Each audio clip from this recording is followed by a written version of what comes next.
Et voilà, sur cette... je sais pas pourquoi il me met un pouce là, mais Je crois qu'il le capte. ouais. C'est pas, il vient pas le choper sur l'écran. Ah Non, oui, mais pas quand tu là. veux le faire, il ne le fait pas, et quand tu veux pas le faire, il fait. Bon, c'est très bizarre. Eh bien, j'espère que notre webinaire se déroulera mieux que cette introduction. Bonjour Selim. Bonjour Yann, merci pour J'espère que... l'invitation. Oh, je t'en prie, c'est un plaisir. Écoute, j'espère que tout va bien pour toi. Et voilà. Je vais fermer ici mon écran de contrôle parce que tu vois, j'ai la possibilité de voir également les questions de tout le monde et on peut les voir aussi, on peut maintenant les mettre à l'écran, ça c'est vraiment très bien. Ah, Et génial. nous allons parler aujourd'hui de la nouvelle version de ton guide du copywriting, le best-seller de Erol. Tu as explosé les compteurs. Combien d'exemplaires vendus? Euh, 15 000 sur la première version. Et là, sur la toute nouvelle, ben, je ne sais pas encore parce que il n'existe que depuis 11 jours. Il n'a même pas encore 2 semaines. Donc, on ne sait pas. Généralement, Là, il est... c'est toujours quoi? C'est toujours un mois, tu sais, ça prend toujours un peu de temps. Voilà. Et il y a la preuve en plus sur le sticker, c'est marqué 50 Ouais, 000. ouais, ouais. Là, on est sûr que tu nous racontes pas des salades. Non. Mais tu ne nous racontes jamais de salades de toute façon. Coucou Voilà. Alexandre, coucou Sylvie. Chouette de vous voir. Oui, bonjour à vous, et on attend avec impatience vos questions qui ne manqueront pas d'arriver. Alors, je vais te cuisiner un peu aujourd'hui sur le guide du copywriting, mais c'est surtout, je vais surtout profiter de ta présence pour essayer de comprendre comment tu imagines cet environnement du copywriting, peut-être aussi du content marketing Bien plus, sûr, plus complètement, large, c'est plus large, bien sûr.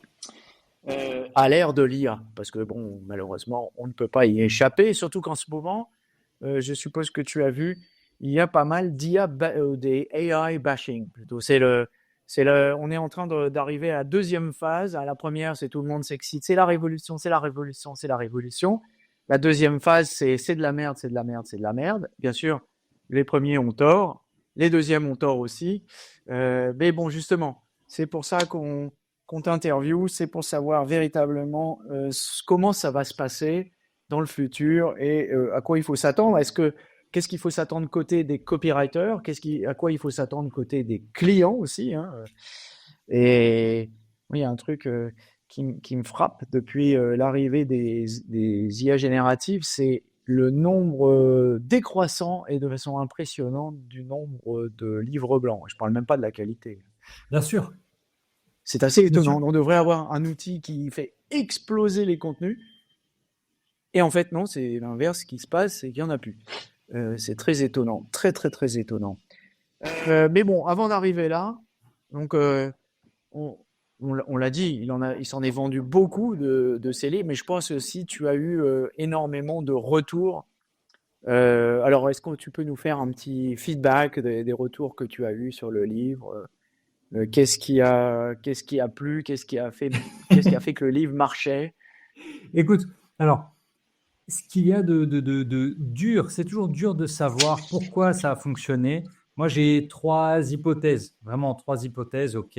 Hypothèse numéro 1, oui, la qualité du contenu, il est bien écrit, donc les gens étaient satisfaits. Ils l'ont dit en masse. Salut à tous, bienvenue. Ils l'ont dit sur les commentaires sur Amazon. Là, on va arriver bientôt à 500 commentaires. Mais c'est pas si fou que ça. En fait, quand tu regardes, c'est pas si fou que ça. Tu te dis 15 000 ventes, seulement 5000, seulement 500 commentaires. Ça veut dire même pas Ouais. 3%, même pas 3% de commentaires. Mais c'est normal. Il n'y a pas qu'Amazon, il y a aussi les libraires. Et quand tu l'achètes chez le libraire, tu ne vas pas laisser un avis. Bon, anyway. Mais les gens en ont parlé. En fait, j'ai eu de la chance parce que le timing, la grande chance du timing. Philippe, je suis désolé. Philippe, je vous donnerai mon adresse. Hein, vraiment, vous me les envoyez, je les expose avec grand, grand, grand plaisir. Et non, le truc, c'est qu'on sortait du Covid. Tu sais, il est sorti en mars 2021. On était dans notre 3e confinement.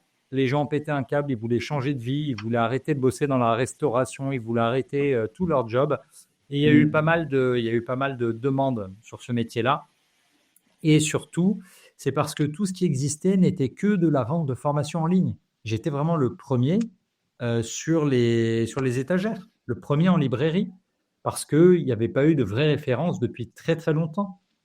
Okay, donc, voilà, ça c'est un peu la chance. Et puis après, j'ai acheté mon propre bouquin sur Kindle pour voir les passages les plus soulignés, pour voir ce qui avait plu aux gens, qu'est-ce qu'ils ont souligné, qu'est-ce qu'ils ont pris comme note. Tu vois, ça oui. voir un peu, ah ouais, ok, ça les a marqués. Ah ouais, je pensais pas. Tu vois, ça dépend vraiment des. Et alors, qu'est-ce qui les a marqués? Il faudrait que je Non, ressorte. non, mais de mémoire, de mémoire. Mais j'ai pas de mémoire. Alors ça, tu sais, non, mais c'est un grand drame. C'est Ah, vraiment le plus gros drame pour moi. Euh, Toute ma vie, je me suis vanté d'avoir vraiment une super bonne mémoire.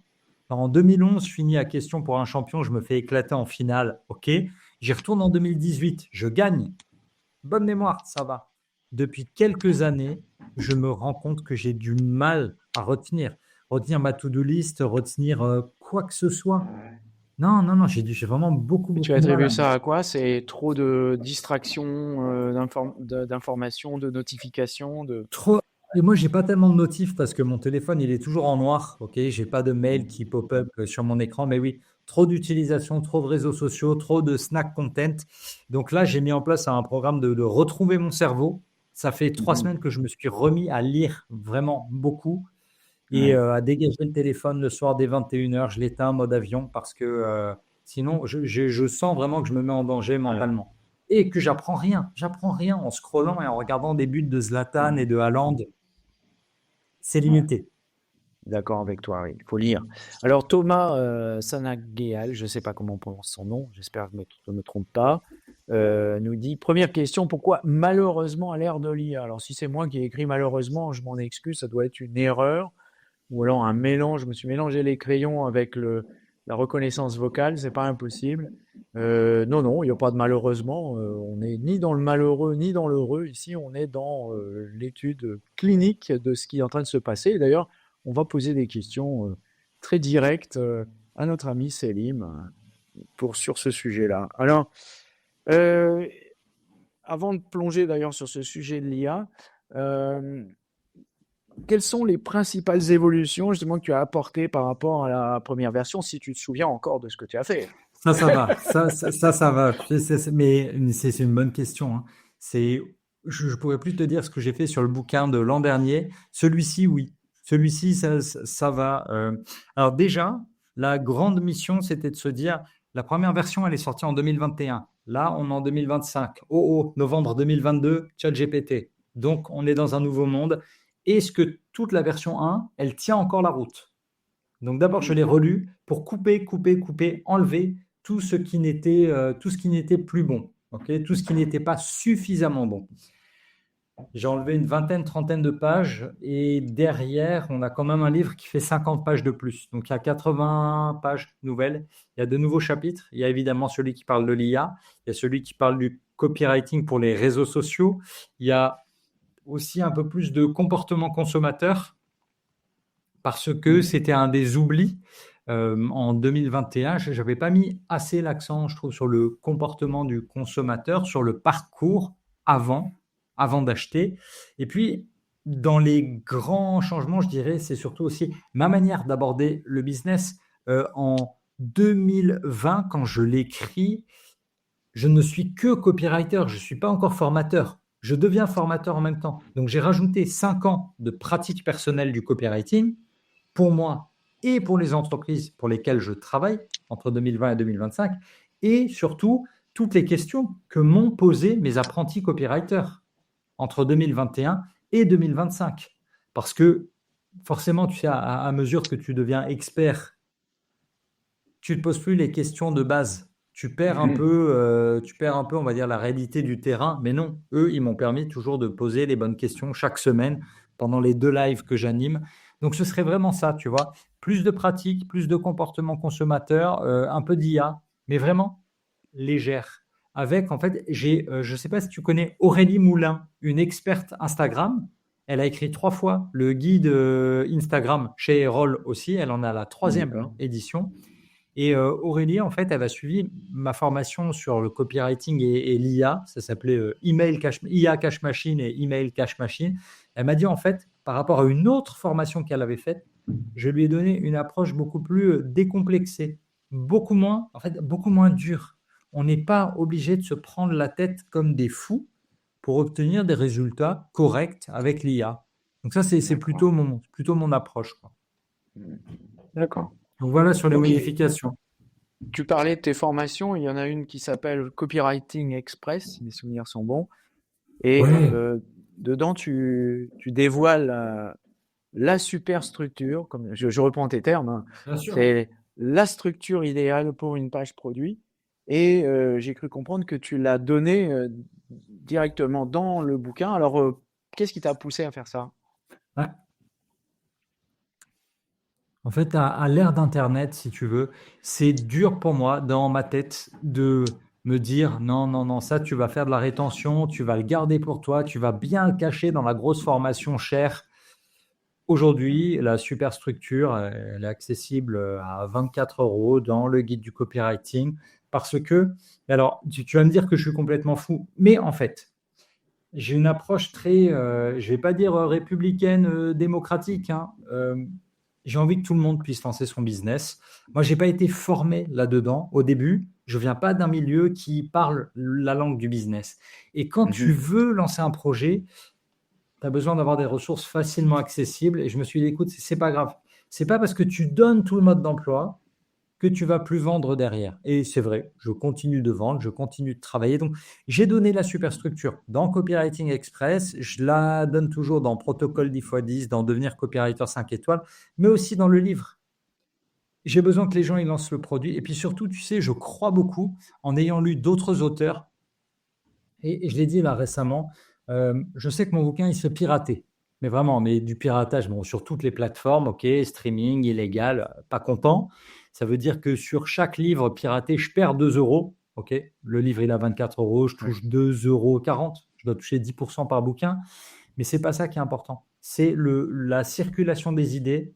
Et tu as des gens qui aujourd'hui ont 16 ans, 20 ans, 30 ans, ils vont pirater ce livre peut-être. Ils vont découvrir le copywriting avec moi. Et un jour, dans 10 ans, peut-être qu'on bossera D'accord. ensemble. Tu vois, je crois beaucoup plus à ça. Me dire, allez, circule. Circule, c'est pas grave. Il y a toujours des gens qui sont prêts à payer pour l'objet. C'est comme la musique. Tu vas te faire pirater, mais les gens viendront toujours au concert. Tu vois. Bon, puis Et c'est une forme de dommage d'une certaine manière. Si on pille un bouquin comme ça, c'est qu'il a une grosse valeur. c'est pas grave. C'est pas grave parce que j'ai été pirate. Au début de ma vie, j'avais pas d'argent pour accéder à toutes les ressources professionnelles. Moi, j'ai pillé de la musique beaucoup, pas bien, désolé. Et après, bon, je payais mes places de concert à 250 balles aussi. Tu vois, c'était un peu ça. C'est tu prends d'un côté, tu redistribues de l'autre. Mais Mhm. je crois vraiment à cette notion de. Et puis surtout, j'ai rien inventé. Tu vois, c'est pas comme si j'avais inventé un truc de fou. Je ne fais que la bibliothèque au-dessus, je ne fais que prendre les 70 bouquins que j'ai lus sur le copywriting, j'extrais le meilleur, je le remets dans l'ordre, je le francise et je le traduis Ouais. et je le redistribue en ajoutant ma pratique, ma compréhension et ma sensibilité. Donc oui, il y a un acte de création derrière, mais pas au point de m'insurger dans tous les sens, tu vois. Donc j'ai oublié la Alors, question de base. il y a une question, non, non, mais c'est bon, la question c'était pourquoi tu l'as donné. Je pense que tu l'as bien expliqué. Alors, Nani nous pose une question. Si on n'a pas lu le premier, est-ce que tu conseilles quand même de le lire avant de lire le nouveau? Non, non, non. Nani, passez directement à la version 2. La version 1, là, j'ai vu, il y a des offres très souvent sur Kindle, sur Amazon, là, où il le donne à 0 € en test si vous voulez vous abonner à Audible pour la version audio. La première version, elle est quoi? La première version, bah, elle est offerte, elle est doublée avec la voix, mais la deuxième, je l'ai pas encore lue. Il n'y a aucun éditeur audio qui est venu me chercher pour que je lise le bouquin, puisque certaines personnes préfèrent vraiment la version audio. Mais non, non, il faut lire la version 2 parce qu'elle correspond en 2025. En fait, c'est pas un truc que l'IA peut faire, justement, lire un livre. Ça, les Alors, en voies fait, vous le synthétiques sont pourrez. de mieux en mieux. Oui, bien sûr, non, non, ça synthétise très très bien, mais là, il y a un truc et qui fait à la fois la richesse du bouquin et son intérêt, c'est qu'il est très dur à synthétiser, vu que chaque chapitre, c'est une idée ou c'est une consigne, une méthode. Tu vois, il y a deux, trois résumés du livre qui circulent sur le web, mais vraiment, si vous tapez résumé guide du copywriting, et vous allez voir, les gars, en fait, ils ont juste pillé le livre et ils ont mis la grosse idée de chaque chapitre. Mais tu vas perdre 30 secondes à le lire, alors que le chapitre, il met 4 minutes à lire. Lisez le livre. C'est en Mm. fait, j'aime beaucoup les bouquins où effectivement tu peux avoir un vrai résumé, où tu comprends l'idée, où tu peux appliquer. Moi, malheureusement, c'est pas un bouquin qui est facilement résumable Ouais. parce que c'est vraiment toute une marche à suivre. Donc, c'est pas vraiment ultra résumable. Ouais. Alors, Philippe nous fait remarquer que tu as inventé un nouveau concept, le circuler, il y aura beaucoup à voir. Bon, c'est un nouveau concept, oui et non d'ailleurs, hein, c'est le concept du partage et du Creative Commons d'ailleurs, hein, Ouais. à la base. Voilà, donc donnez et vous recevrez plus tard. Il y a eu des exemples justement dans les éditions de livres avec Seth Godin en 1999 avec son bouquin qui s'appelait Unleashing the Idea Virus. D'ailleurs, Ok. si vous le cherchez, vous le trouverez sur mon site parce qu'il nous l'a donné à tous. Tous ceux qui avaient un site web pouvaient le mettre en ligne et il est resté en même temps qu'il a donné son bouquin. Il l'a mis en vente sur Amazon et il est resté numéro 1 des ventes pendant 5 ans. Ah non, mais Ouais, c'est très très fort. Tu as t'as des stratégies comme ça. ouais, Et tu sais, c'est en fait, et ça c'est vraiment pure compréhension psychologique de l'être humain, c'est le principe de réciprocité. T'aimes pas ouais, voler les gens. C'est toujours, tu te sens quand même obligé de leur redonner. C'est la base, hein. C'est le don et le contre-don. C'était Marcel Mauss en 1905. Ça date, hein, on n'invente rien. ouais, Ça date ouais. vraiment. L'être humain, il est Bon, comme ça. On se rend mutuellement des services. Tu peux pas juste piller tout le temps. Il y a des phases où, peut-être, dans ta vie, oui, tu vas être dans une phase d'acquisition un peu agressive, téléchargement illégal et tout, parce que tu as besoin ouais, pour un projet. Ensuite, tu vas redonner, peut-être. ouais. Bon, voilà, donc c'est effectivement une bonne formule, celle de Philippe, mais elle n'est pas nouvelle, mais elle est importante. C'est le goût du partage qui finalement n'a pas disparu malgré toutes les jérémiades qu'on entend sur la fin du Web 2.0. Alors, passons au gras du sujet. Donc, je rassure Thomas Sanagel tout de suite. On n'est pas anti-IA, on n'est pas vent debout et on n'est pas malheureux non plus. Donc tout va bien. Je sais pas si ce mot nous a échappé, que le grand cri nous croque. Mais enfin bon, cette arrivée de ChatGPT et des autres IA génératives a probablement, c'est toi qui vas me le dire ou me contredire, changé le métier de copywriter. Ou tout au moins, il a eu un impact sur ce métier de copywriter. Alors, est-ce que tu peux nous décrire ça? Tout d'abord, il y a eu la peur. La première fois, le vertige, au moment où tu joues avec ChatGPT pour la première fois, waouh, il est très fort. Il va très très vite, il va plus vite que moi. La deuxième phase, il y a eu effectivement une baisse du nombre de missions mises sur le marché. Quand tu regardes les plateformes de freelance, il y a effectivement eu moins de missions, 30% de moins. Ok, donc ça fait quand même beaucoup. Et ensuite, il y a, OK, comment je l'utilise intelligemment? Il va pas me prendre mon travail, mais je vais devoir accélérer ma création de contenu. Je vais devoir mieux la réfléchir et surtout, moi, je pars toujours, tu sais, là, je suis en train de jouer avec stylo, papier, un plan, une idée d'article, une idée de post LinkedIn ou quoi. Il y a le plan, il y a les idées. OK, j'écris, super. Tiens, ensuite, ChatGPT, est-ce que tu pourrais pas m'améliorer mon hook, ma phrase d'accroche? Est-ce que tu pourrais pas me le raccourcir un peu? Est-ce que tu pourrais pas me donner plus de rythme, de poésie, de musicalité? Tu vois, on peut le retravailler un peu dans tous les sens. Et je D'accord. trouve ça ultra intéressant. Et puis surtout, là, c'était quoi? Le boss de Fiverr. Tu vois, Fiverr, c'est quand même pas rien, Ouais, quoi. C'est une grosse plateforme de freelance ouais, où le gars, il a envoyé le message à toutes ses équipes pour dire, bon les gars, alors ce qui était facile n'existe plus, ce qui était difficile devient la nouvelle norme, et le très difficile, ça va devenir l'attendu. Donc vraiment, réveillez-vous, le monde il a Ouais. changé et il vient pour votre job et il vient aussi pour le mien. Ouais, oui. Donc en fait, juste, tu gardes ça en tête en te disant, bon, je me mets à la place d'un client. Mon client, avant, il venait vers moi, il me disait, Célim, j'ai besoin de 20 articles. Imagine, 20 articles. OK. Maintenant, le client, il se dit, bon, Célim, j'ai 20 plans d'articles, je veux que tu me les remplisses. Ou alors, il me dit, j'ai écrit 20 articles avec l'IA, je veux que tu les corriges. Ça arrive. OK. Des corrections de fiches produits. Les traducteurs, ils ont été impactés énormément.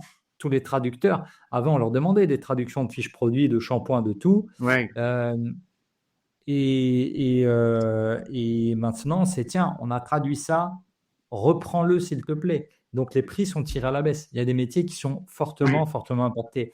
Et là où Thomas, il a une bonne réflexion sur le métier de concepteur-rédacteur, copywriter, c'est le mot anglais, d'accord?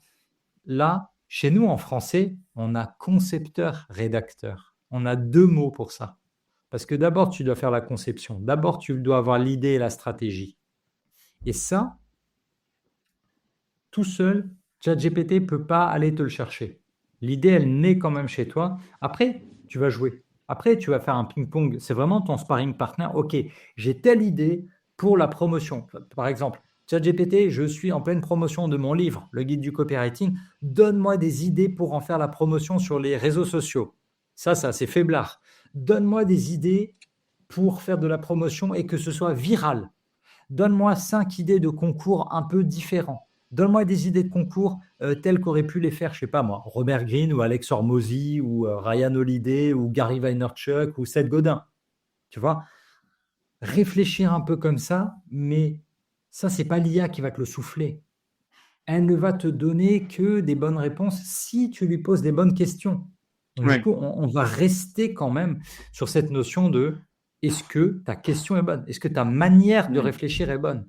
Et c'est ça, en fait, qu'on donne dans toutes les formations en copywriting. C'est que tant que tu ne connais pas, par exemple, la pyramide de Maslow, ou tant que tu ne connais pas les Life Force 8, tout ce qui va te faire bouger, ou que tu ne connais pas le son casse, d'accord, sur les motivations d'achat, ça va te donner des réponses un peu nulles. Mais si derrière, tu vas lui demander, OK, fais-moi une séquence mail pour vendre tel service qui respecte un mail, un élément du son casse, là, tout de suite, c'est un peu plus musclé et tu as de meilleurs résultats. Mais les Américains, ils disent quoi? You don't know what you don't know.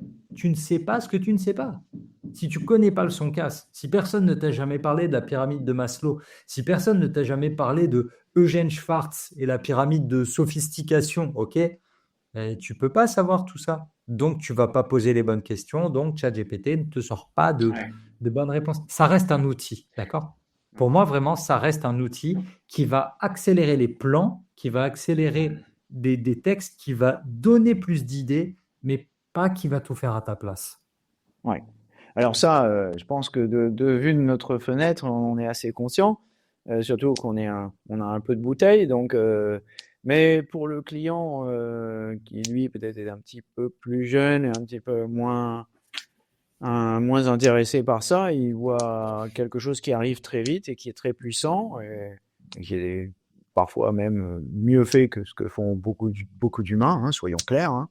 Il y a beaucoup d'humains qui savent pas écrire. Alors cette valeur ajoutée que tu as décrite déjà, qui est déjà un peu en train de s'éroder, mais est-ce que cette valeur ajoutée, elle n'est pas en train de disparaître, hein, parce que c'est quelque chose qui est subjectif quand même, la valeur ajoutée. Hein, c'est j'y crois ou j'y crois pas. Ça a de la valeur pour Oui, moi, ça n'a pas de valeur pour moi. Et ça peut très bien pour nous.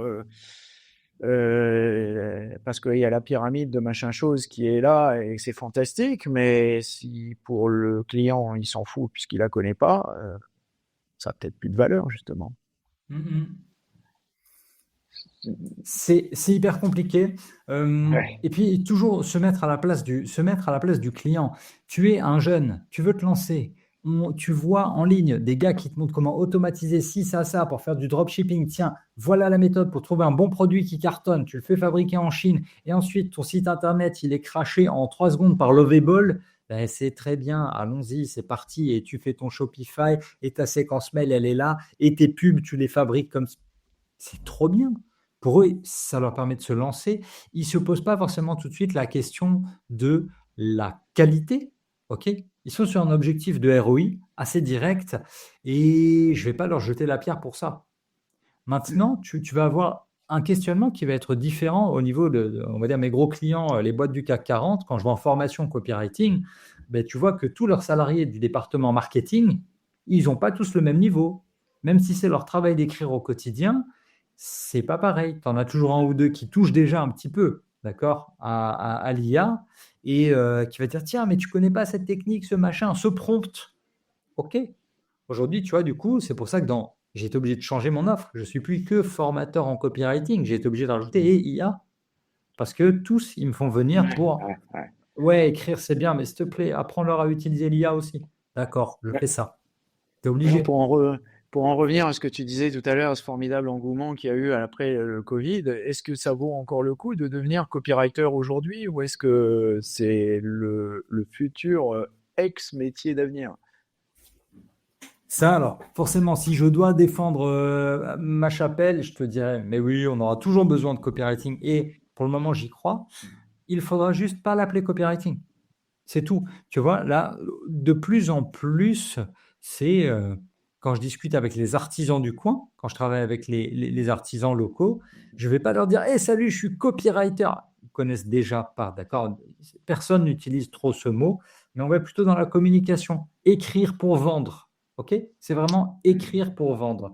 Et là, en fait, tu vas toujours avoir deux blocages chez le client. C'est soit un, il ne sait pas faire. Donc, il a peur de lui-même, de la qualité de ce qu'il va rendre. Et il a peur de ce que va rendre ChatGPT parce qu'il se dit, attends, mais je ne sais pas vraiment analyser le résultat. C'est bien ou pas? Peut-être que je passe quand même par un professionnel de l'écriture et de la communication. OK, premier point. Deuxième point, il n'a pas envie de le faire. Même avec ChatGPT, il n'a pas envie ou il n'a pas le temps. Donc, il va y en avoir moins, c'est vrai, mais je pense que on va continuer. On va continuer parce que cette idée de faire de la publicité, elle continuera d'exister. Et Oui. je ne pense pas qu'à un moment, tu vas avoir une IA à qui tu vas dire, tiens, voilà mon produit, voilà mon site internet, je veux que tu génères directement 50 creative ads, OK? Et que tu tournes les vidéos avec l'IA, avec les avatars que je t'ai donnés. Enfin, quoi que si, à partir du moment où je peux le concevoir, ça peut être programmé. Oui, Ouais, ouais. ça va exister. Mais il y a un truc quand même. Moi, j'ai envie de bosser avec des humains. C'est peut-être parce que je suis Ouais. vieux. Ok, Oui, enfin, oui. j'aime Ça, bien, c'est tu vois, ce évidemment. côté humain. Maintenant, j'ai déjà bossé avec des gars qui ne me parlent que chiffres, automatisation. S'ils pouvaient ne même pas me parler, ça les arrangerait. Oui, il y a Ça beaucoup va de dépendre clients des temps, ça va dépendre des tempéraments, je pense. il y a beaucoup de clients qui sont passés à ce mode-là, effectivement, ils ont plus trop envie de parler. Mais ouais, oui, effectivement, non, je pense qu'effectivement c'est jouable. Puis ces technologies, elles évoluent, donc elles deviendront de plus en plus sophistiquées. Alors j'ai presque envie de revenir sur deux choses. Alors, d'abord, effectivement, la résistance au changement. Et Ouais. je pense que c'est ça qui fera certainement pour de très mauvaises raisons, mais enfin, ça c'est pas pour autant que ce sera pas agréable parce qu'on a envie de travailler avec des humains. C'est pas que ça sera meilleur, c'est simplement qu'on en a envie. Tout comme peut-être, c'est peut-être plus efficace d'aller manger un McDonald's, mais peut-être qu'on préfère aller manger un steak tartare à la brasserie du coin. Enfin, certains, pas tous. Bon, ça effectivement, ça va certainement mettre, comme d'habitude d'ailleurs, du délai sur la généralisation de l'outil bon, mais enfin, en gros, la marche est inéluctable. Et puis, j'ai envie de te poser la question, parce que dans ce que tu as dit, ce qui m'a frappé, tu m'as dit copywriting ou copywriter, c'est pas un bon mot.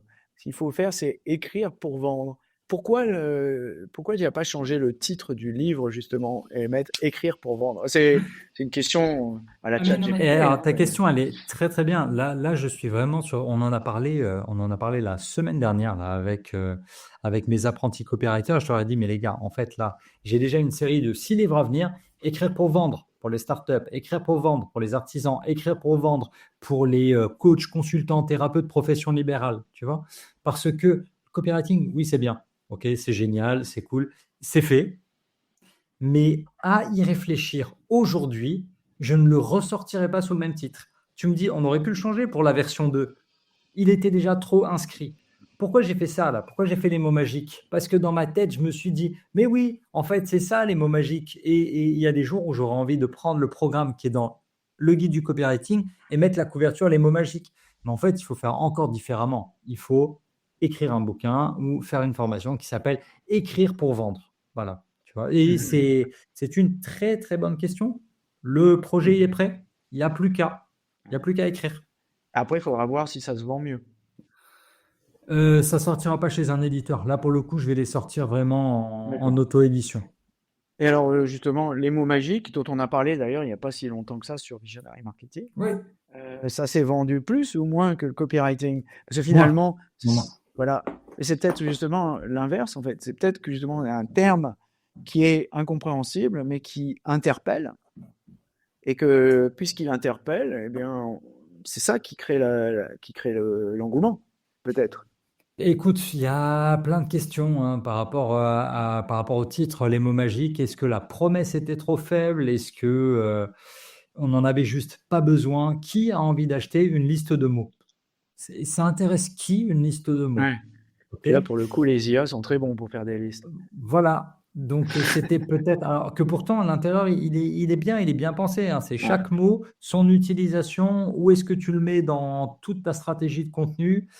C'était bien pensé, mais peut-être que le timing n'était pas bon, le titre n'était pas assez bon. Enfin, tu sais, c'est Bon, toujours pareil. Hein. C'est c'est pas dès, simple, hein, ça. dès que tu lances un projet artistique, tu ne Ouais. peux pas savoir. Là, je dis artistique, oui, c'est professionnel, hein, mais dès que tu as de la création, tu sors le même jour que des mastodontes, ou alors tu avais un gros truc la semaine d'avant, ou alors il y a déjà un livre pour enfants qui porte le même nom. Enfin, plein de trucs qui peuvent faire que. Ouais. Mais là, je pense que la promesse était trop faible. Il y a un livre d'enfant qui s'appelle Les mots magiques. Ah, il y en a des dizaines. Il y en a des Ah bon, ah dizaines ouais, qui d'accord. s'appellent les mots Bon. magiques. Mais Alors c'est sûr que ça aide pas. Ouais. ouais, c'est pas grave. C'est bien moins vendu. Ouais. Mais la suite, s'il fallait vraiment résumer, là j'ai vu des bons titres. C'était quoi? Donner envie d'acheter, c'est pas mal. Mais je préfère écrire pour vendre. Encore mieux. Enfin, je Hmm. pense. Il y avait aussi la fameuse phrase de Gitomer, c'est arrêter de vendre et laisser les clients acheter ou un truc comme ça. Non, les clients détestent les vendeurs, mais ils adorent acheter. C'est ça. C'était terrible. Philippe, qui est très prolixe aujourd'hui, suit déjà la méthode que tu as recommandée. Tu demandes à l'IA de te challenger. Et il utilise DeepSeek. Est-ce que c'est une bonne idée d'utiliser DeepSeek? Je ne sais pas. Écoute, moi là-dessus, chinois ou américains, dans tous les cas, c'est des adversaires. C'est des adversaires déclarés. Donc, il n'y a pas une meilleure que l'autre pour moi. Hein. C'est jouer avec DeepSeek, jouer avec ChatGPT, ça reste des gens qui ont pour vocation de nous affaiblir. Donc, je ne sais pas. Tu vois, si vraiment on avait et quelque part, encore une fois, on en revient à une réflexion qui va au-delà de juste ton business, ta boîte, te développer. C'est comment on fait pour soutenir notre IA nationale. Hier, je disais un truc sur quoi? Faut Tous les peut-être pays. déjà commencer par l'utiliser. Mais oui, Est-ce que non, tu l'utilises? très peu, Qui très n'est pas peu. vraiment national d'ailleurs, mais bon, Oui, qui fut national, ouais, c'est si ça. on veut. Donc, c'est des questions là-dessus. Je t'avoue, je suis un peu égoïste là-dessus. D'accord. J'adorerais qu'on ait un gouvernement qui te prenne en main. Non, c'est ça. Allez, et c'est Ouais, moins cher pour vous tous en France. Peut-être. d'accord. On reviendra à la résistance au changement. Philippe me challenge là-dessus, il a raison. On va essayer d'argumenter. Alors, Thomas nous revient sur son histoire de conception-rédaction. Il parle de processus d'écriture marketing, utilisant l'art de la persuasion. On dirait du Selim Niederhofer. Il a lu ton livre. Écoute, non, il a il a sorti, il a sorti une définition en ligne. Il allait la copier-coller quelque part, là, je pense. Ah, Non, c'est ChatGPT encore. maybe. Thomas, ouais, non, bien sûr, processus d'écriture marketing. En fait, nous, on est là pour faire passer une information et faire passer une émotion.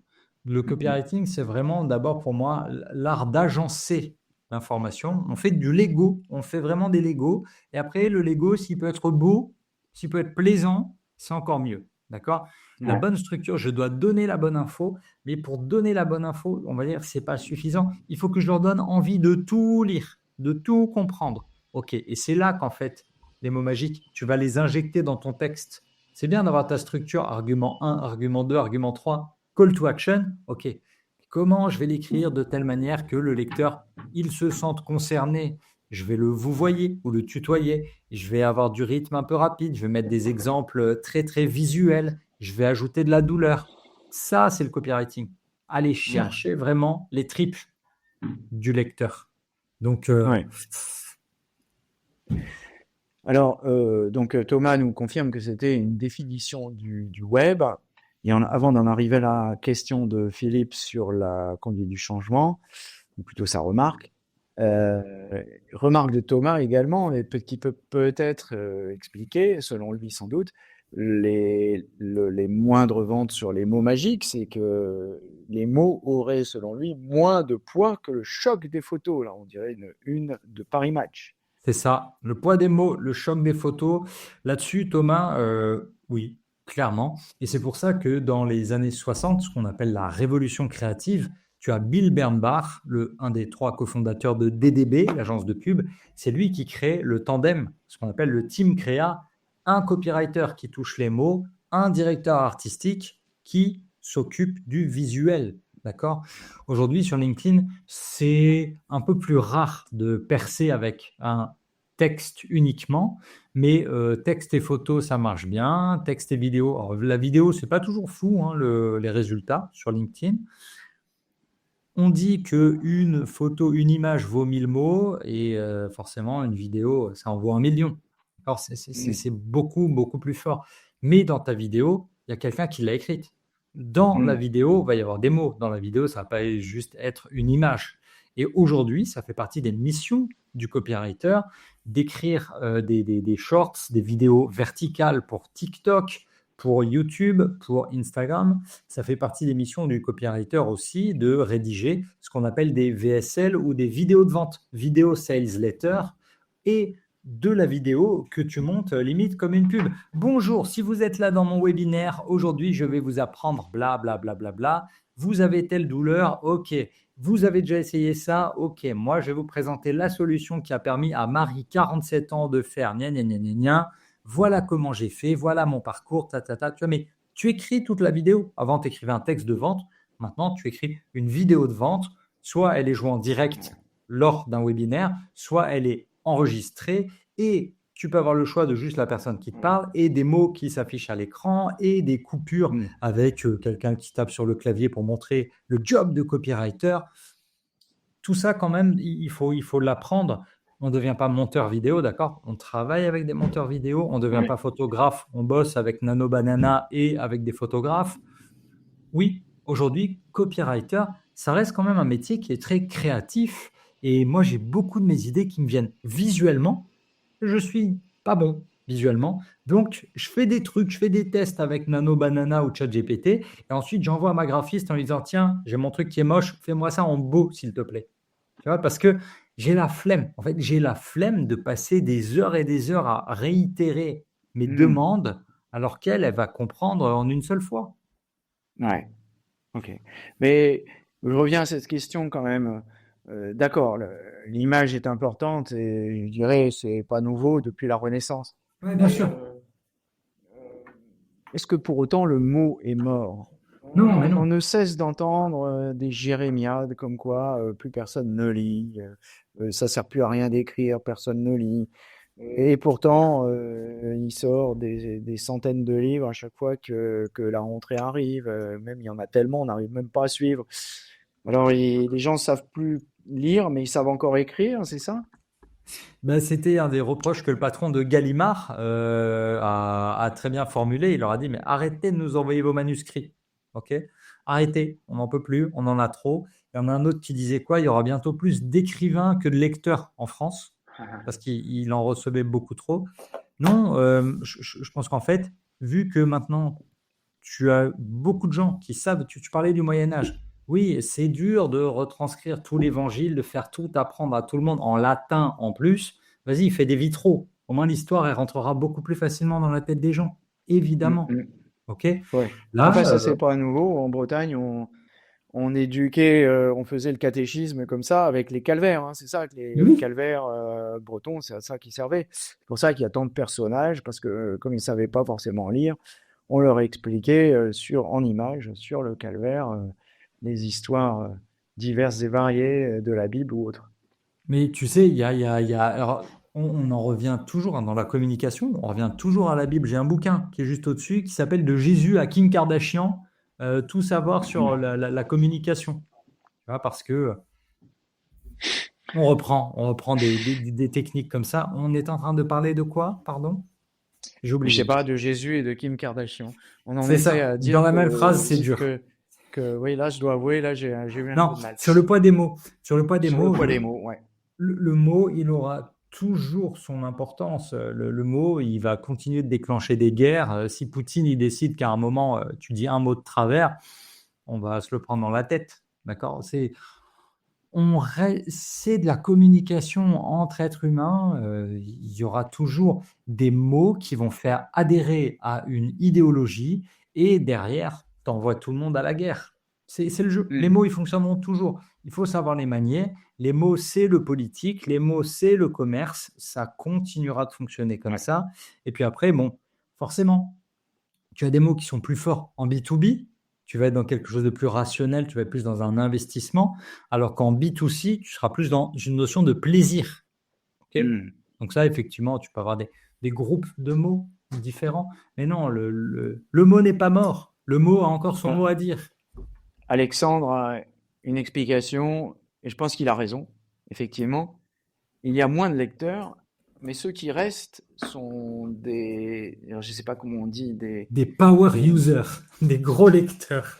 voilà, c'est des papivores, voilà, des gens qui mangent du papier, enfin, ou du Kindle. Alors moi, je lis beaucoup sur Kindle, j'en lis des dizaines et des dizaines, effectivement. Et enfin, moi, je suis pas encore parti des très très gros lecteurs parce que je lis lentement, mais effectivement, il y a beaucoup de gros gros lecteurs. On a une amie, elle lit tout ce qui sort. Je sais pas comment elle fait, mais Écoute, moi j'ai connu des gens qui avaient remisé la télévision au garage et tous les soirs, ils lisaient.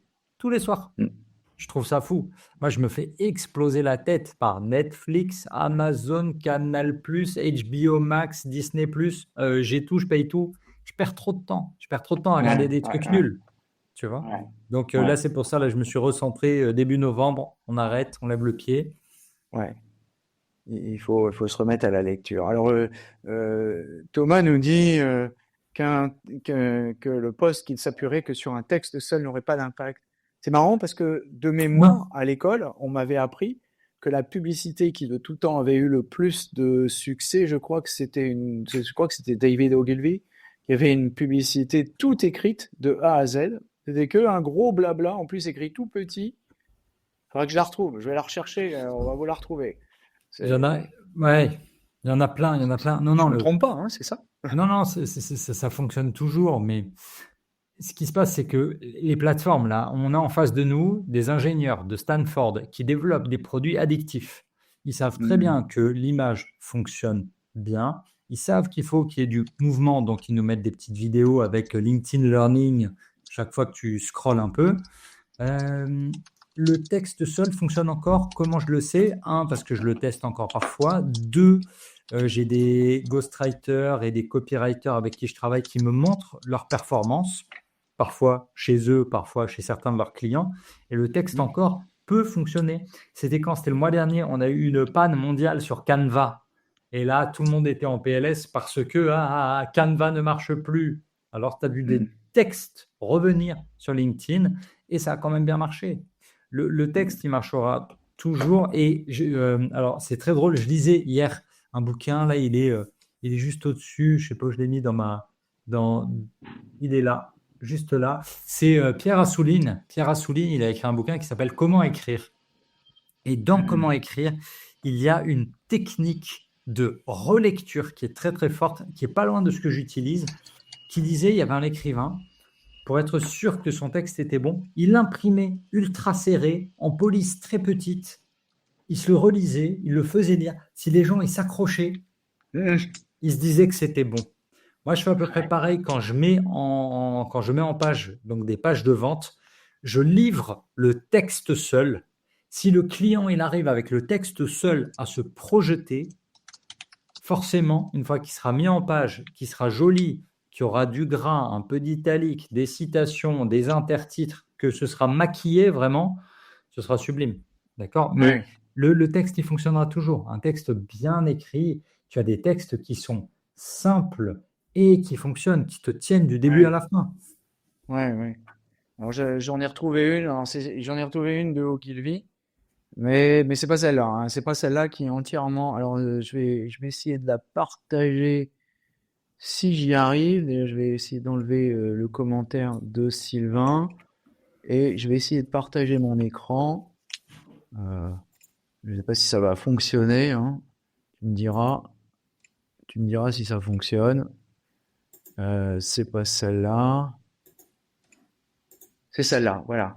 Ouais, Je ah sais mais pas. oui, mais non, mais là tu dis que c'était que du texte. En gros, ça c'est une Oui, structure de base de c'est- Gilvy. Tu vois, là c'est pour la Rolls-Royce, oui, effectivement. C'est une super connue à 60 miles à l'heure. Le seul truc que tu entendras, c'est le bruit du TikTok de l'horloge, quoi. Tu n'entends pas le moteur, ta voiture, elle vibre ouais, pas, tellement c'est de la qualité. Et il développe tout ça très très bien. Mais euh, c'est la même chose c'est la même chose sur Lemon ouais, de DDB, de Bill Bernbach, tu vois, pour la Volkswagen. C'était la mise en page standard de l'époque. Et là, c'est pas ouais. encore celle où tu as le plus de texte. Non, Non, il y en a elle une est très qui, très bien. alors, il y en a une où il y a que du texte et qui a été d'ailleurs la pub la plus efficace de toute l'histoire. Donc, Alors oui, c'est pour c'est ça celle de Wall que, Street Journal. Alors ah, celle-ci, effectivement, elle est alors, ultra connue. C'est une pub qui est 100% texte et qui repose sur une histoire simple qui a été pillée, repillée dans tous les sens. La page de vente, il s'appelle Martin Conroy, Conroy. Et donc cette page, en fait, elle nous raconte l'histoire de deux personnes identiques qui se retrouvent pendant, c'est quoi? Voilà, la pub pour le Wall Street Journal. Les deux gars, ils se ressemblent, ils ont à peu près le même âge. C'est quoi la seule différence quand ils se retrouvent? C'est qu'il y en a un, il est middle manager et l'autre, c'est le boss de l'usine. Ah ouais, mais quelle est la différence entre ces deux hommes? Il y en a un des deux qui lit le Wall Street Journal et pas l'autre. OK? ah, Et là, tu as trouvé la très bonne ressource, Yann, hein. On est vraiment sur ouais, décryptage de pages de vente. Quels sont les arguments?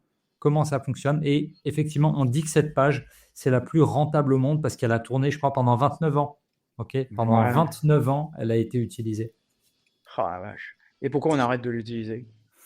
Bah parce qu'au bout d'un moment, tu produis une version qui est meilleure et qui bat le contrôle. Tu vois, on appelle ça le Hmm. contrôle. On l'utilise, on l'utilise. Tant qu'on fait des autres pubs qui ne la battent pas, elle reste le contrôle. À partir du moment où tu en as une qui bat le contrôle, chut, bah c'est elle qui devient le contrôle. Et on va continuer d'écrire de nouvelles versions. On cherche toujours une version qui va battre le contrôle. Ça, c'est vraiment la partie commerciale et statistique de notre job Hmm. que j'aime beaucoup. Parce que Hmm. à un moment, tu es content, tu fais des ventes. Ok, mais imagine, si tu changeais tel bloc de texte, si tu changeais l'histoire, si tu changeais l'exemple. Moi, j'ai des exemples comme ça où j'ai une page de vente qui convertit bien avec un exemple, avec une histoire sur un homme qui a 25 ans. Ça a surperformé quand j'ai changé la personne et que j'ai mis femme 43 ans. Hmm. Mais tu dois continuellement réfléchir et réécrire, bien sûr. Et il faut un budget pour ça. Ok. Donc, il y a Sylvain Montmori qui nous a. J'ai mis le commentaire tout à l'heure et J'ai il vu. parle plus de 3 heures devant un écran, 3 heures avec un livre. Il y en a un. Et effectivement, il y a un usage. Alors, devant un écran, je ne sais pas ce que c'est un écran parce que moi, je suis tout le temps devant un écran. Là, je suis en train de lire un livre sur un voleur d'art. Génial. Alors, est-ce que c'est passer de temps devant un écran ou est-ce que c'est lire?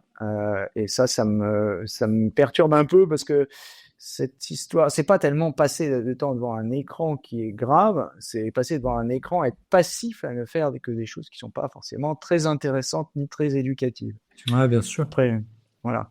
Alors, les lettres à elles seules sont importantes. X, c'est must. Twitter, c'est plus Twitter. Ouais, Twitter, c'est mort, hein, mais continue d'utiliser. M, c'est Meta. A, c'est Amazon. D'accord. Et J et Jésus. Alors, bah, Jésus, on en a déjà parlé, hein, on a parlé de Jésus et même de Kim Kardashian. Là, je dois avouer, je suis un petit peu plus circonspect. Alors, Thomas, c'est bien finalement, j'avais pas besoin de préparer des questions. Il y a des questions de la foule qui est énorme. Hein. Il y a beaucoup de monde, il y a près une cinquantaine de personnes qui sont sur le live, ce qui est assez exceptionnel pour LinkedIn, qui est assez en perte de vitesse. Une pub, je suppose qu'avec du texte dans le journal, ça permet de toucher les personnes qui à la base lisent, puis qu'elles achètent le journal. Et après, tu t'adaptes. C'est ça qui est intéressant. C'est que tu as ton produit, tu fais une campagne, et si tu décides de la décliner version journal, presse, local, presse, magazine, Twitter, Instagram, enfin X, Instagram, tout ce que tu veux, arrière de bus, format dans le métro, oui, tu vas devoir tout adapter. Quand tu fais là, ce dont tu parles, c'est du public communiqué. Tu vois, c'est vraiment de l'advertorial, on appelle ça. Effectivement, c'est un format qui est très, très, très écrit et qui va bien avec le format du magazine ou du journal, bien sûr. Ouais. Alors, je réponds quand même à Philippe, non, c'est pas un livre sur les voleurs d'art du Louvre, mais n'empêche que c'est à cause de ça que le bouquin est revenu, parce qu'il date d'il y a quelques années. C'est un livre de Michael Finkel qui s'appelle The Art Thief. Et c'est un Français, un Alsacien, gloire nationale, qui a le record mondial du vol dans les musées. 200 pièces volées, je sais plus combien, 180 musées pillés. Enfin, ce qui est absolument unique, parce qu'en général, les voleurs d'art se font piquer au bout du deuxième. Donc, alors, bon, revenons. Oui, j'ai encore une question, moi, sur ce texte, excuse-moi, mais je rebondis sur la remarque de Thomas. Est-ce que justement, ça serait pas une bonne tactique, puisqu'on est noyé d'images et qu'on ne les voit plus, ou qu'on est pire, noyé de AI slop, Bien sûr. la soupe de l'IA? Est-ce que ça serait pas une bonne idée de ressortir, au contraire, à l'inverse de ce que nous dit Thomas, d'être disruptif, comme on dit en bon français, et de faire justement l'inverse de ce que tout le monde attend, et de raconter une belle histoire bien, bien plantureuse avec des mots. Oui, et si tu veux être encore plus disruptif, tu écris une lettre manuscrite à tes abonnés et à tes clients. Tu leur envoies une carte postale. Ça ne se fait plus, bien sûr. Et là, pour le coup, tu as une très bonne idée, tu as une attention qui est vraiment différente. Maintenant, est-ce que ça va marcher? Est-ce que ça va être rentable? C'est toujours la question, hein. Tu adaptes ton message à ton lectorat et à l'endroit où il le consomme.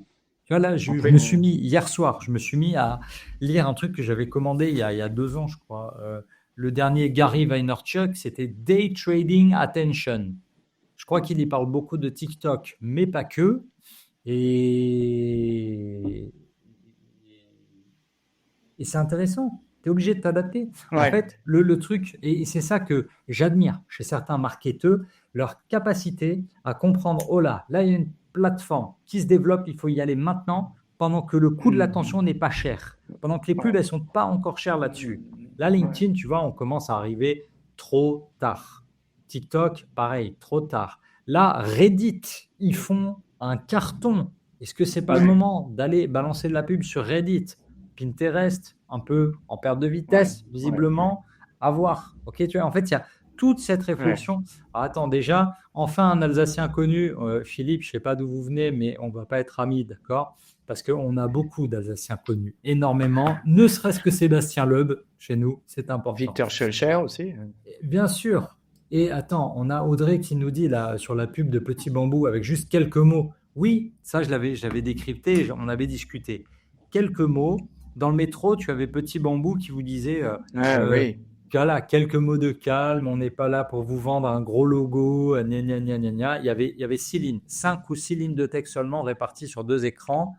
Et moi, j'avais posé la question de ok, t'es bien mignon, on va parler de toi en ligne, mais est-ce que là, tu ne mets même pas un QR code, tu ne mets même pas une URL, qu'est-ce qui va se passer? Qu'est-ce qui va se passer? Est-ce que tu as tellement d'argent que tu peux te permettre de faire des campagnes Mais ça a super bien marché, en fait, cette campagne-là. Ben, je sais pas. Parce que tout le monde en a parlé, pour en dire du bien ou dire du mal, mais justement, tout le monde en a parlé. Ouais, bien sûr. Mais est-ce que tout le monde a téléchargé? Tu vois, en fait, moi, j'ai bossé avec des gens aussi qui m'ont dit, ouais, c'est cool, allez, vas-y, viens, on en parle. C'est mignon, là, ton objectif de notoriété, OK? Mais est-ce que derrière, de connaissance de la marque, est-ce que derrière, ça convertit vraiment? Moi, sans notoriété, ça peut pas la convertir. Et, force est de constater que moi, je me suis souvenu de ce truc que j'avais complètement oublié et que j'avais jamais utilisé. Ben, je l'ai pas cliqué parce que ça m'intéresse pas, mais au moins, je sais que ça existe. Oui. Et je reviens sur cette histoire de lecteur, gros lecteur, petit lecteur. On nous a répété combien de milliards de fois que les jeunes étaient nuls, ils savaient pas lire. Voilà. Et puis il y a quelqu'un qui a sorti, je suis pas forcément un fan, hein, mais Harry Potter, et ils sont tous mis à lire des bouquins de 1000 pages. Oui, notamment, mais non, mais tu sais, il y aura toujours, enfin, depuis la nuit des temps, c'était mieux avant. La génération qui nous suit, ils sont merdiques. Mes parents disaient la même chose, je dirais probablement la même chose. Il faut en être conscient. Voilà, c'est tout. La génération, elle s'adapte à ce qu'elle vit en ce moment. Et là, les jeunes, les jeunes que nous connaissons, qui ont 12 ans, 20 ans, ils se mangent toute la journée du feed TikTok, du Snapchat. Donc, ça va pas bien dans leur tête, hein, clairement. Ils font que se comparer. Ils sont pas bien dans leur corps. Ils sont pas bien dans leur tête. T'en as certains qui arrivent à calmer ça, hop, et à se mettre dans des livres. C'est génial. C'est très très bien. Il y aura toujours des livres. Il y aura toujours des livres pour eux. Il y a toujours eu de la littérature pour les jeunes. Depuis quelques années, ça explose. Même si en ce moment, c'est quoi? C'est Young Romance, tu vois, Young Adult. Ouais, Voilà. Young ouais, Adult. Ok, aujourd'hui, tu as encore des maisons d'édition qui lancent des verticales sur ce marché-là. Donc, ouais.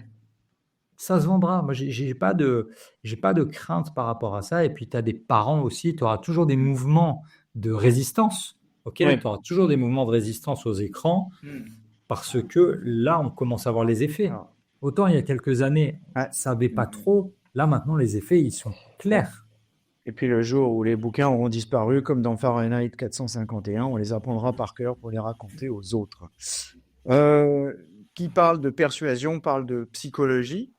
On arrive à la fin de cet entretien, mais comment tu analyses la capacité des IA actuelles à reproduire ces mécanismes psychologiques, hein, on le sait, elles se développent finalement pas mal d'empathie, parce que, soyons clairs, pour avoir fréquenté quelques psychologues ces derniers temps, je trouve que certainement Claude fait beaucoup mieux. C'est pas difficile. Donc justement, est-ce que finalement, d'un point de vue psychologique, est-ce que ces outils sont pas au moins en partie meilleurs que ce qu'on est capable de faire? Est-ce qu'on peut pas s'appuyer sur eux? Écoute, dans la mesure où ils ont une base de données qui est plus large que nous, qui battent déjà au diagnostic 9 médecins sur 10, ouais, on se dit qu'à un moment, oui, ils vont être meilleurs sur comprendre les émotions et restituer tout ça. Quand tu leur donnes toutes les grilles d'analyse, oui, ils vont ressortir ils vont analyser des choses qui seront meilleures, ils vont produire des choses qui peuvent être meilleures. Moi, là-dessus, j'aimerais dire non, mais non, l'émotion, ça restera humain.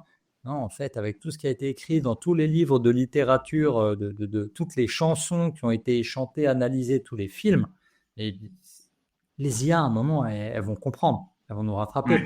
Elles seront peut-être pas toujours aussi bonnes sur de la création, mais je pense que oui, le scénario à la Black Mirror ou à Her, tu sais, le film où tu as un monsieur qui tombe amoureux de son IA, mais on y va, évidemment. Là, quand tu regardes Bah, les on y va chiffres que aussi donne... parce que le patron d'OpenAI est un fan du film et qu'il essaye de reproduire ce qu'il y avait dans le film, ce qui est très, très préoccupant quelque part. Écoute, Sam Altman, il te dit, quand il te sort les chiffres, voilà comment ChatGPT est utilisé. Quand tu vois la part des gens qui demandent des conseils psychologiques, des conseils relationnels à leur IA, moi, je venais de là, hein. J'ai fait 10 ans autrefois dans la partie coaching en séduction. Je t'aide à mieux parler, à prendre confiance en toi. C'était des humains qui échangeaient des conseils. Bon, ben, en fait, tout mon contenu, il a été pillé, il a été digéré par ChatGPT. Et maintenant, chacun peut poser des questions à ChatGPT chez lui. Ouais, je pense qu'on arrivera à un moment où chacun aura son petit assistant de poche qui te connaît mieux. Et encore, je montre un téléphone. On sait qu'ils sont en train de bosser sur un autre produit que le téléphone, qui sera peut-être encore mieux. Pour l'instant, ça n'a pas donné grand-chose. Il y a eu la tentative de Johnny Ive C'est que tout le ça. monde attendait et qui a disparu aussi vite que le beurre qu'ils font au soleil. Petite dernière, il est 12h01, donc on va s'arrêter là, malgré comment dire, l'intérêt renouvelé des auditeurs qui posent beaucoup de questions et on les remercie. Alors, on a dit la valeur en copywriting et en marketing, elle est en train de bouger. Si tu devais conseiller de jeunes étudiants, de jeunes lycéens pour aller se former demain, tu leur conseillerais quoi sur le marketing? C'est une bonne question, ça, à laquelle j'ai pas la réponse. Je réfléchirai Merci de vraiment me l'avoir posé. sur les bases, exactement. Une bonne question. Merci de me l'avoir posée. Bah écoute, Les bases du marketing sur qu'est-ce qu'une offre, ok, qu'est-ce qu'une offre, et puis surtout, je reprendrai en fait tout ce qui nous amène au copywriting, à savoir, tu fais ton étude de la concurrence, tu comprends le marché, tu comprends tes concurrents, puis tu comprends ton client. Ok. Et en fait, c'est toujours dans la psychologie humaine, compréhension du besoin du client, que ensuite je vais pouvoir formuler des choses et créer des produits et faire de la pub, etc. Mais leur apprendre vraiment la notion d'entrepreneuriat, c'est trouver des solutions. Okay. Ce côté vraiment solution oriented va aider des gens, bâti en aidant des gens. ouais, C'est, tu sais, d'accord. en fait, mais j'y pense parce que donc là, il y a le bouquin du docteur, c'est quoi, c'est Laurent Alexandre, qui est ne fait plus d'études ou arrêter de faire des études. Ça sert plus à rien de faire des études. J'ai plus le titre en tête. Et moi, j'ai ma fille qui a 5 ans et demi. Et quand tu vois ce que font les gamins à travers le monde en ce moment et ce qu'elle fait elle dans son école maternelle, je suis toujours partagé entre vraiment, bon, est-ce que je la bouge tout de suite ou est-ce que je lui permets de profiter tranquillement de son enfance ou est-ce qu'il faut que je l'arme directement? Hmm. Ouais. Bah écoute, peut-être qu'on pourrait. C'est vrai que cette question-là, elle se pose et elle n'est pas simple. Et ben peut-être que ça nous donnerait l'occasion de faire un autre live un peu plus tard. Et puis, comme le fait remarquer Thomas, les alternatives au smartphone ne sont pas encore nées. Hein, il y en a eu plein d'ailleurs. Il n'y a pas eu que Rabbit, il y en a eu d'autres qui ont été des flops, effectivement, comme il le dit lui-même. Bah écoute, c'était sympa. Je pense, on a bien échangé sur ce sujet-là et bah, je posterai bientôt un petit résumé de notre entretien. Et je remercie tous les auditeurs et je leur dis à bientôt Et sur lisez le IA guide du Marketing. copywriting, évidemment, Bien faut pas sûr. oublier de le Mais ça, rappeler. ils l'ont déjà lu, mais ils vont le relire parce ils sont sympas. Ils sont très sympas. Merci pour Allez, l'invitation, Yann. Merci à tous pour les questions. t'en prie. Bonne journée à vous. Bonne journée à tous. Ciao.